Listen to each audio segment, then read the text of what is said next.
These are the impulse engines for the Republic. This was the engineering section of the USS Republic. These are the controls to the Republic's impulse engines. This is the fusion mixture regulator for the Republic's impulse engines. This was the engineering section of the US. This is a standard storage closet. This port is used to connect emergency power from the impulse engines to other systems if dedicated lines are damaged. This is the emergency power input port for the fusion mixture regulator. This was the engineering. This is a junction box used for temporary rerouting of engineering circuits. This man is dead. Kirk wonders if the landing party has overlooked anything. Spock glances at his tricorder, making certain the superstructure of the Republic is stable. McCoy wonders when it will be his turn to die in the line of duty. Keege fidgets nervously. This was the engineering. This reminds me of a poem I read when I was a child. I am Ozymandias, King of Kings. Look upon my works, ye mighty, and despair. You have good reason to despair here, Jim. Remind me to compliment Mr. Scott on the efficiency of his engineering section. Given that Mr. Scott has received a Starfleet citation on 5 occasions for efficiency, I do not see the logic in your suggestion, Doctor. There has been a .0003 degradation in hull integrity in the last hour.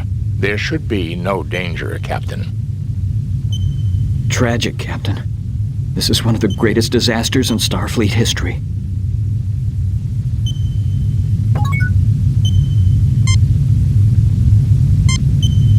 The impulse engines are intact, Captain. We could use the fusion reactors from the impulse engines to restore power, but the lines have been severed to the power regulator. Can we reroute the power lines? We should be able to, Captain, if we can find a suitable supply of power cable. We will need to route the power through a junction box so we can set an impedance level. A direct connection to the regulator would cause an overload. This is an engineering circuit junction box. It is used for temporary rerouting of power. Without using one of these devices set to the proper impedance, an overload can occur. Nothing to report, Captain. Nothing to report, Captain. Captain, this is the fusion mixture regulator for the impulse engines. There is currently no power running to it.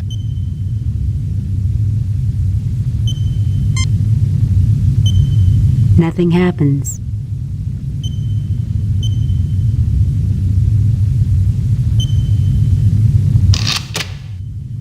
You connect a length of cable between the impulse engine and the junction box.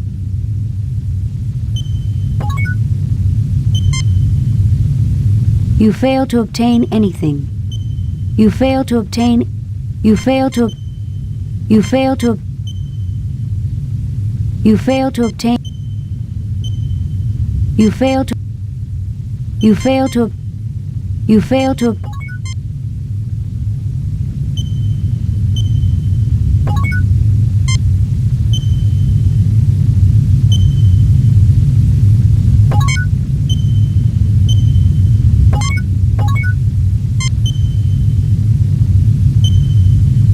The closet opens, revealing a library of engineering technical journals. This is a canister of high-grade multipurpose oil, very useful for lubricating machinery. This is a library of engineering technical journals. These journals may prove useful in our attempt to re-establish power. A functioning computer terminal will allow us to examine them.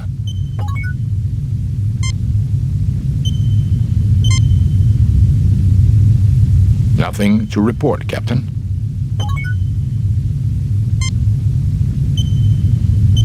You take the engineering technical journals. The oil canister is bolted to the hull and can't be taken.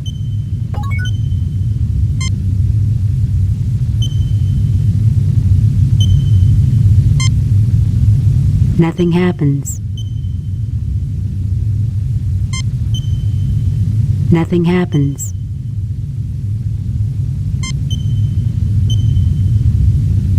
The hypo is now filled with multipurpose oil.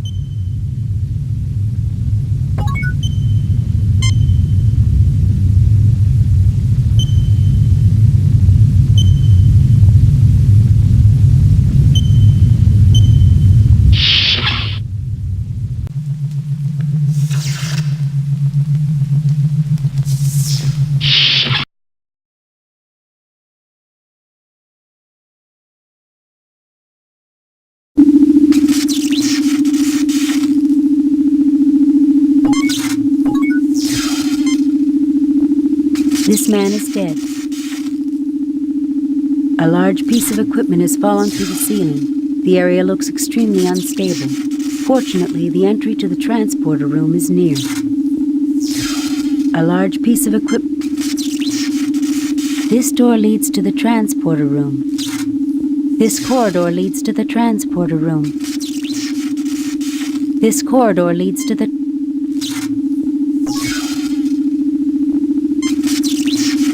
James T. Kirk, Mr. Spock, Ensign Keege, Leonard McCoy. I haven't seen anything this bad since I was aboard the Farragut. And this vampire cloud... I do not see the need for conversation, Captain. Humans have an irrational enjoyment of endless discourse. It does get better than this, doesn't it, Captain? I'd like to meet the people responsible for this and give them a piece of my mind. You fail to obtain anything. You fail to obtain anything. You fail to obtain anything. You pick up a length of cable.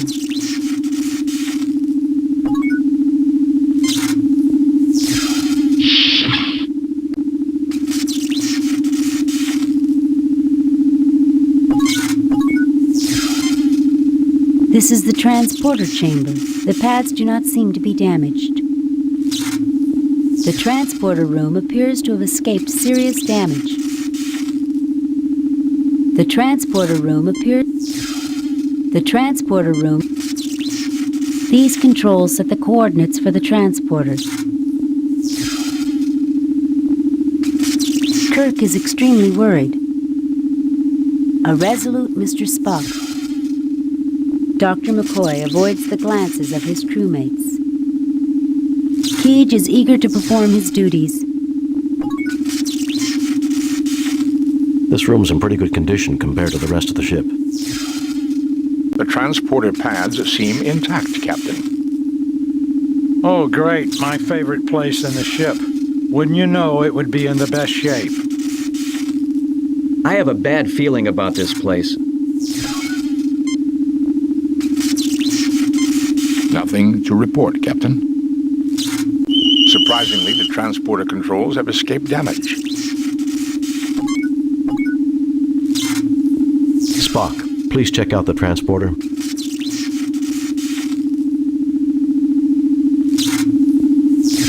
The impulse engines are not generating any power for this system.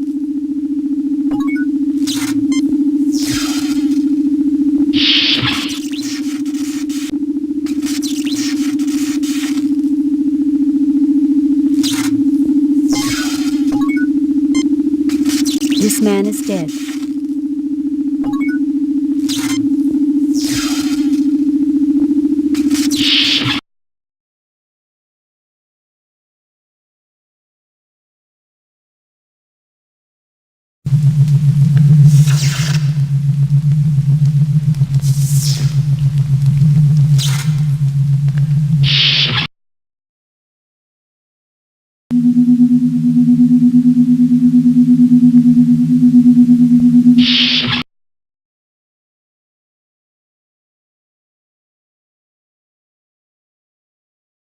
This turbolift cannot reach that area of the ship.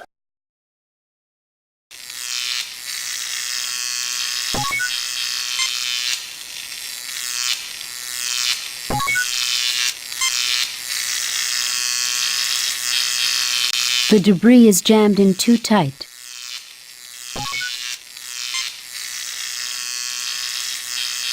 The debris is jammed in too tight.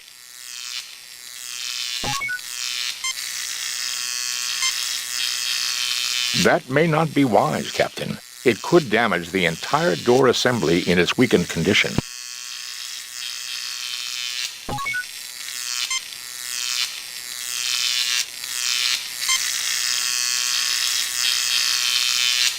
The oil seeps into and loosens the debris. You fail to obtain anything.